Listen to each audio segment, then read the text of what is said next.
The quarantine orders we live with now are affecting all parts of our lives. Restrictions on travel, group gatherings, and hospital visitors mean that families are often unable to gather and grieve as they normally would, even if coronavirus is not the diagnosis for their loved one. These are yet another of the consequences of our new normal. Gail Grzybowski works at member station Milwaukee PBS, and she made this short piece on her own family's recent experience. This is a story I never thought I would have to tell or to actually have occur in my life. COVID-19. So many of us are affected without ever being inflicted with this virus.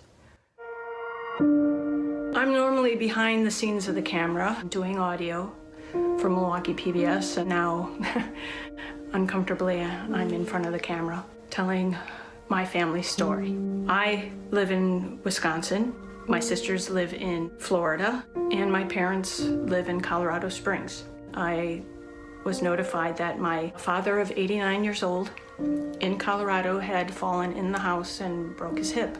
A couple of days into rehab, got pneumonia. They then immediately sent him to the ER. They gave him a test for the coronavirus. My mom was not allowed to see him in the hospital while he was in ICU until they got the tests back to confirm whether or not he had the coronavirus. He was all alone. With traveling, none of us felt safe to even go to be with Mom because flying through any of the airports, the high likelihood of contact with somebody, you're in crowded planes, close quarters with people you don't know who are maybe carriers.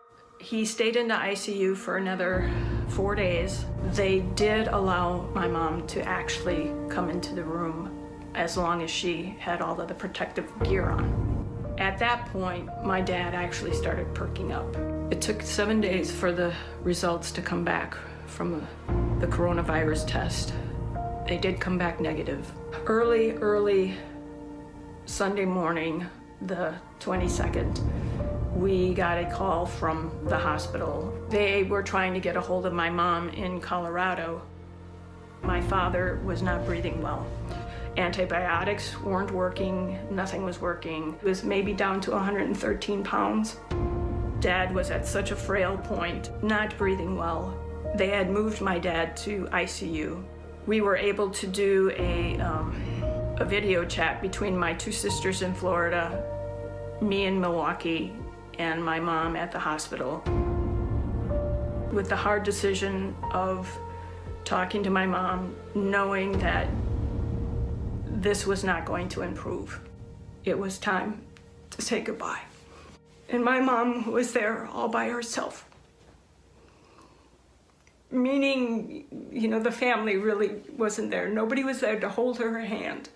She shared with us the priest praying over Dad. That just as Jesus had to enter into death to experience new life, so then we were all there with my mom via technology, witnessing his last breath.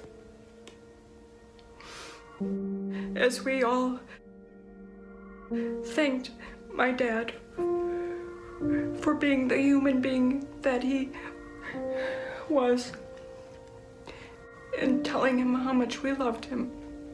To not be able to physically be there has been very, very hard. In fact, we still can't be with my mom. There is now a statewide home quarantine until the end of April. We are all affected, even if we aren't inflicted with this virus. My father's name is Don Grzybowski.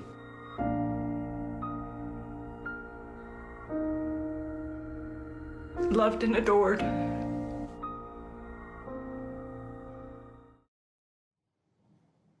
And our hearts go out to you, Gail Grzybowski, and your entire family, and to all the families going through anything like this right now. We're with you.